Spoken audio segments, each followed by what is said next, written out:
बकिया video देखने से पहले वीडियो को लाइक करें, राहम टीवी चैनल को सब्सक्राइब करें और बेल आइकन पर क्लिक करें। शुक्रिया। आज हम बात करेंगे औलिया अल्लाह की अखलाक व सिफ़ात की 15वीं किस्त पर। इससे पहले 14 किस्तें इसकी मुकम्मल हो चुकी हैं और हर किस्त में हम 5 औसाफ व अखलाक बयान करते हैं। यूँ 71 अखलाक व सिफ़ात बयान कर दिए हैं। और औलिया अल्लाह की अखलाक व सिफ़ात बयान करने का मकसद यही है हम उनको मशाल राह बनाएं और अपनी ज़िंदगी के अंदर उन औसाफ व अखलाक को पैदा करें ताकि हम भी विलायत व मार्फत के रास्ते पर चल पड़ें। बिल्कुल। तो आज 15वीं किस्त है, तो गोया कि 72 से हम जो है आज 5 अखलाक व सिफ़ात बयान करेंगे। तो जहाँ तक औलिया अल्लाह के अखलाक व सिफ़ात में से एक ये है कि वो दुनियावी मज़ाहमत पर खुशी का इजहार करते हैं। अच्छा। कि उनके कामों में, दुनियावी कामों में जो रुकावटें आती हैं तो इस पर खुशी का इजहार करते हैं और अल्लाह तबारक व तआला के शुक्र बजा लाते हैं। और वो ये समझते हैं कि हमारी दुनियावी कामों में जो रुकावट है ये अल्लाह तबारक व तआला की मोहब्बत की अलामत है। अच्छा। क्योंकि अल्लाह तबारक व तआला हमें दुनिया के अंदर जो है वो मुस्तग़रक़ नहीं होने देता बल्कि अपनी तरफ मुतवज्जे रहने देता है। इसलिए हमारे दुनियावी काम होते नहीं हैं, लिहाजा हमारे दुनियावी काम जो है वो दगरदू हो जाते हैं और फिर अल्लाह तबारक व तआला की तरफ मुतवज्जे हो जाते हैं। तो इस पर वो खुशी का इजहार करते, इस पर वो नाला और परेशान नहीं होते बल्कि इसको ये समझते कि अल्लाह की मोहब्बत की अलामत है। तभी जो है इब्राहिम आज़म रहमतुल्लाह अलैह फरमाते हैं कि तुम अल्लाह तबारक व तआला की मोहब्बत को उस वक्त तक नहीं पा सकते जब तक कि तुम अपनी दुनियावी ख्वाहिशात और अल्लाह की मोहब्बत के दरमियान लोहे की दीवार ना खड़ी कर लो। गोया कि अपनी दुनियावी ख्वाहिशात के इक़्तिज़ा और उसको पूरा करने की तमन्ना ना करो बल्कि अल्लाह तबारक व तआला की मोहब्बत की तरफ बढ़ो। तो ज़ाहिर है कि अल्लाह तबारक व तआला की मोहब्बत में ये बंदा जब मशगूल होगा तो दुनियावी जो इसकी मरगूबात और जो इसकी ख्वाहिशात हैं उन ख्वाहिशात की तरफ जो है तवज्जो उसको नहीं रहेगी जी।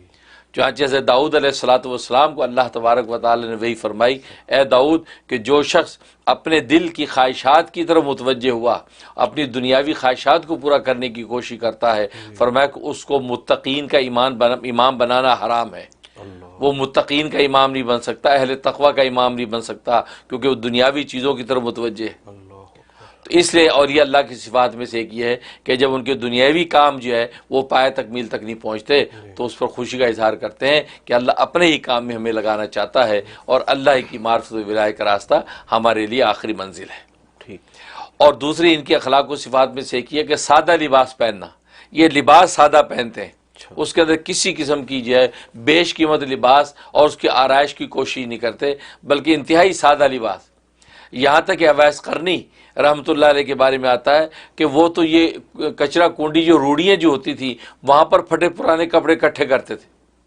वो कचरा कुंडियों के फटे पुराने कपड़े इकट्ठे कर लेते थे और उनको धो के पाक कर लेते और उन टुकड़ों को जोड़ के जो लिबास तैयार करते थे और वो पहना करते थे। फरमाया कि ये लिबास जो है एक ऐसे फ़ानी इंसान के लिए ये लिबास ज़्यादा ज़ेबा है कि जो कि फ़ना होकर रूढ़ियों पर पड़ा है। तो उनको धो के पाक करके सी कर पहना करते थे। इब्राहिम आज़म रहमतुल्लाह अलैह के बारे में आता है वो काले रंग का एक जुब्बा पहनते थे, काला जुब्बा पहनते थे और वो तकरीबन एक पीर व मुर्शिद ने पूछा कि आप कितने साल से पहना हुआ है? फरमाया कि 9 साल से मैंने पहना हुआ है। उसी को उतार के अपने वक्त में धो लेते थे और वही पहनते थे 9 साल तक। फरमाया जब तक ये फट कर बिल्कुल बसीदा नहीं हो जाता उस वक्त तक मैं नया नहीं पहनता हूँ। तो गोया कि यह हर लिबास की सादगी की थी और यही औलिया अल्लाह का हुआ है कि वो सादा लिबास इंतहाई दर्जे का पहनते हैं, उसके अंदर किसी किस्म की ज़िबाइश नहीं। हाँ, इल्ला ये कि वो शख्स, वो विलायत व मार्फत का इंसान कि जो अल्लाह तबारक व तआला की मोहब्बत में फ़नाइयत इख्तियार कर चुका है, वो फ़ना फिल्ला हो चुका है, उसको दुनिया की ये बेशकीमत लिबासों से उसके नफ्स के अंदर कोई हरकत पैदा नहीं होती, तो फिर उसके लिए मुबाह है कि वो ये लिबास पहन सकता है। चुनांचे औलिया कामिलीन में बहुत से ऐसे हैं कि जो बेशकीमत लिबास पहनते हैं लेकिन सिर्फ लिबास ही लिबास है, अंदर से उनकी हालत यह है कि उनका कल्ब जो अल्लाह तबारक व तआला की मोहब्बत में मस्त है, मस्त दीवाना है। फरमाया उनके लिए मुबाह है कि वो ऐसा लिबास पहन ले, वरना अगर जिसके बेशकीमत लिबास पहने पर उसके नफ्स के अंदर अगर हरकत आती है किसी भी किस्म की, फरमाया इसके लिए ज़ेबा नहीं है कि वो बेशकीमत लिबास पहने, इसलिए वो सादा लिबास पहनते थे। और तीसरी जो उनकी सिफत है कि तर्क इसराफ करते हैं कि अगर उनको मुबाह और हलाल माल मिल जाता है उसके अंदर किसी भी किस्म के इसराफ से बचते हैं, पूरी कनात के साथ उसको इस्तेमाल करते हैं। जहाँ ज़रूरत है, ज़रूरी खर्च और इन्फाक है तो उसको खर्च करेंगे वरना उसको महफूज रखेंगे और किसी भी किस्म के इसराफ की जो कोशिश नहीं करते। اس لیے کہ حلال جو ہے وہ یعنی مخرج کے اندر حلال جو اخراجات کے اندر جو انسان ضرورت سے زیادہ خرچ کر دے اس کو اسراف کہتے ہیں جی، اور حرام مصرف کے اندر ضرورت سے زیادہ خرچ کر دے اس کو تبذیر کہتے ہیں اور تبذیر کرنے والے مبذرین اس کو قرآن کریم میں فرمایا کہ ان المبذرین کانوا اخوان الشیاطین کہ مبذرین جو ہے یہ تو شیطان کے بھائی ہیں. تو گویا کہ وہ تو بہت بڑا گناہ. لیکن اسراف کا مطلب ہے کہ حلال جو مصرف ہے اس کے اندر ضرورت سے زیادہ خرچ کرنا. تو اولیاء اللہ کی صفات میں سے یہ ہے کہ جب ان کو اللہ تبارک و تعالیٰ مبارک حلال مال دیتے ہیں تو اس کے اندر بھی قناعت کے ساتھ خرچ کرتے ہیں. اس لیے ایک اللہ والے فرماتے ہیں کہ کسی دسترخوان کے اوپر بیش قیمت اور معقولات و مشروبات اس وقت تک نہیں آ سکتے جب تک کہ وہ حلال سے نہ ہٹیں. اس لیے فرمایا کہ حلال پاکیزہ حلال روزی جو ہے اگر کسی دسترخوان پہ ہو سکتی ہے تو وہ غریب کے دسترخوان پہ ہو سکتی ہے. گویا کہ چٹنی روٹی اگر پڑی ہے غریب کے دسترخوان پہ تو کہہ سکتے کہ بالکل یار پاک حلال روزی ہے. لیکن معقولات و مشروبات کے دسترخوان سجے ہوئے ہوں فرمایا بالکل پیور حلال ہو فرمایا کہ یہ بہت کم ہے الا ماشاءاللہ جس کو اللہ تبارک و تعالیٰ توفیق دے. اس لیے فرمایا کہ یہ ترک اسراف جو ہے یہ ان کی خاص خوبی ہوتی ہے. اور چوتھا جو ہے ان کا اندر یہ وصف ہے کہ یہ جو تواصی بالحق ایک دوسرے کو حق بات کی وصیت اور نصیحت کرتے ہیں. اولیاء کامل ایک دوسرے کو نصیحتیں کریں گے وصیتیں کریں گے اور نہ صرف نصیحتیں کریں گے بلکہ ایک دوسرے کی نصیحتیں قبول کریں گے اور نہ صرف قبول کریں گے بلکہ وصیت اور نصیحت کرنے والے کا شکریہ بھی کریں گے. ظاہر ہے کہ یہ بے نفسی کی علامت ہے ورنہ آج ایک ولی اللہ دوسرے ولی اللہ کو نصیحت کرے تو جب نفس کو جنبش ہوتی ہے آپ بھی مجھے کیوں نصیحت کر رہے ہیں. لیکن ان اولیاء اللہ کا کمال یہ تھا کہ ایک دوسرے کی وصیت نصیحت سنتے تھے اس کو قبول بھی کرتے تھے اس کو شکریہ بھی کرتے تھے کہ تم نے مجھے یہ نصیحت کی ہے اور پھر ظاہر ہے کہ اس کے اوپر عمل بھی کرتے تھے. تو تواصی بالحق جو ہے اور اس کا فائدہ یہ ہوتا تھا کہ جب ایک دوسرے کو نصیحت اور وصیتیں کرتے ہیں اس کا فائدہ ہے کہ خود انسان کو اپنی اس نصیحت کے اوپر قائم رہنا آسان ہو جاتا تھا. اور بھی جب سامنے والے ولی جو ہے اس کی تائید و توثیق کر دیتا ہے ان کو اور کانفیڈنس ہو جاتا ہے کہ یار جو بات میں نے کی اس کا مطلب یہ بات قابل عمل ہے. لہذا اور زیادہ جم کر اس کے اوپر عمل کرتے تھے.